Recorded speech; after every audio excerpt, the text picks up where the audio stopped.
تو نمازوں کو بنانا، جس ہماری نماز بن گئی تو یہ نماز ساری زندگی بنا دے گی۔ اس لیے قیامت میں سب سے پہلے نماز کا حساب ہوگا۔ اس لیے بھائی ہم دعوت کے کام پر بھی کھڑا کریں اور پوری کوشش کریں کہ بستی والوں میں سے کوئی بھی بے نمازی نہ رہے۔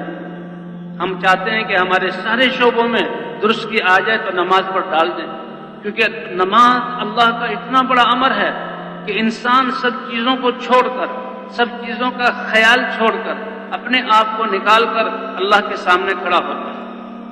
5-10 منٹ کا یہ عمل ہے، دل بھی اللہ کی طرف ایسے عبادت کرو جیسے کہ گویا تم اپنی آنکھوں سے اللہ کو دیکھ رہے ہو۔ اگر یہ حاصل نہیں ہو سکتا تو اتنا تو ہے کہ اللہ مجھے اس نماز پڑھتے ہوئے دیکھ رہا ہے، تو دل بھی اللہ کی طرف متوجہ، زبان سے بھی وہ کلام جو اللہ نے فرمایا، تکبیر، تسبیحات، قرآن کی قراءت، ثنا، سورہ فاتحہ، اور اعضاء بھی جو ہیں جو پابند ہیں اعمال، اب کھڑے ہونا ہے، اب رکوع میں جانا ہے، اب سجدے میں جانا ہے، اور کان بھی کہ امام پڑھ رہا ہے تو اس کی قراءت کی طرف، سارے اعضاء کو نماز میں اللہ کے حکم کا پابند کر دیا۔ تو یہ اتنا بڑا عمل ہے کہ اب اس کی زندگی میں جتنے بھی اعمال ہیں وہ سارے اللہ کے حکم کے مطابق بن جائیں گے۔ جس کی نماز بن گئی اس کی زندگی بن گئی۔ ہم اپنی زندگی بنانا چاہیں، اپنی اولاد کی تربیت کرنا چاہیں، شعبوں میں صلاح لانا چاہیں تو نماز کی طرف متوجہ کریں۔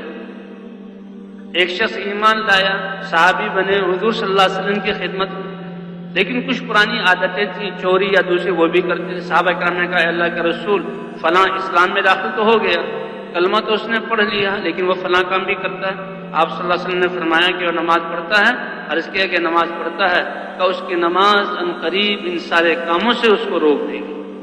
اور صحابہ کہتے ہیں ہم نے دیکھا کہ نماز کی وجہ سے اس کو جہاں نماز کا اہتمام کرتا، اللہ نے جہاں اس کے دین کو بہت خوبصورت، اسلام کو بہت خوبصورت کر دیا۔ اور قیامت میں سب سے پہلے نماز کا حساب ہوگا۔ جس کی دیکھو اس کی نماز، اگر اس کی نماز اچھی نکل آئی تو یہ دلیل ہے اس کے باقی اعمال بھی اچھے ہیں، اور خدا نہ خواستہ اگر نماز خراب ہو گئی تو اس کے باقی اعمال بھی بگڑیں گے۔ حضرت عمر رضی اللہ تعالی عنہ کسی شخص کے بارے میں کسی علاقے کی ذمہ داری کا ارادہ فرماتے تو اس کی نمازوں کو دیکھتے تھے۔ اس لیے بھائی ہم نے فرض نمازوں کا بھی اہتمام کرنا، صف اولیٰ میں پڑھنا، تکبیر اولیٰ کے ساتھ پڑھنا، اسی طرح تہجد کی نماز پڑھنا۔ اور جیسے ہم یہ بیان کر رہے ہیں کہ کرنے والے اللہ ہیں اور اللہ سے مانگنا ہے، اللہ اپنی قدرت سے کاموں کو بناتے ہیں، اسی طرح ہم نے بھی اپنی حاجات اور حالات کے وقت نمازوں کو پڑھنا۔ وَاسْتَعِينُوا بِالصَّبْرِ وَالصَّلَاةِ، اللہ کی مدد چاہو نماز اور صبر کے ذریعے۔ نماز، اور جب بھی کوئی حاجت پیش آ جائے فوراً نماز کی طرف متوجہ، اپنے گھر والوں کو نماز کی طرف متوجہ کریں۔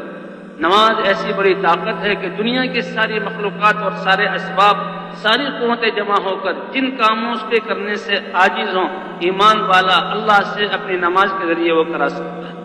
نماز کے ذریعے حضور صلی اللہ علیہ وسلم کلما حزبہ امر فزع الی الصلاۃ، جب کبھی بھی حضور صلی اللہ علیہ وسلم کو کوئی پریشانی آتی تو فوراً نماز کی طرف دوڑتے تھے۔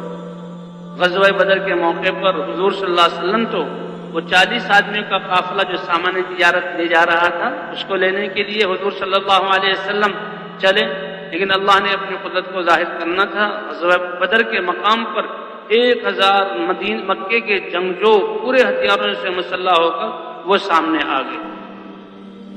تو حضور صلی اللہ علیہ وسلم کہ حضرت ابوبکر صدیق رضی اللہ تعالیٰ عنہ فرماتے ہیں کہ ہم نے حضور صلی اللہ علیہ وسلم کے لیے ایک جھونپڑا بنایا، آپ صلی اللہ علیہ وسلم، عریش کہتے ہیں عربی میں، آج وہاں مسجد عریش کے نام سے بہت بڑی مسجد، اور حضور صلی اللہ علیہ وسلم اللہ کے سامنے نماز میں کھڑے ہو گئے اور رو رہے ہیں اور آنسو بہہ رہے ہیں۔ آپ اللہ کے رسول ہیں، اللہ کے حبیب ہیں، سید المرسلین ہیں، آپ کے ساتھ صحابہ کی جماعت ہے، مدد یقینی ہے، لیکن اس صورت میں بھی امت کو بتلانے کے لیے اور اپنا عمل وہ اللہ کے سامنے رو رہے ہیں نماز میں۔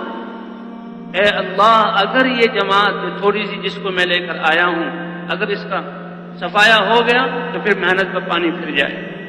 حضرت ابوبکر صدیق، اے اللہ کے رسول بس کیجئے، اللہ نے آپ کی دعا کو قبول کیا۔ تو ہر حاجت کے وقت نماز کی طرف متوجہ۔ جو کچھ سنا گیا اللہ اس پر عمل کرنے والا اور آگے لوگوں تک پہنچانے والا بنائے۔ مزید اصلاحی بیانات کے لیے ہمارا یوٹیوب چینل ایمان و یقین کو سبسکرائب کریں۔ جزاک اللہ۔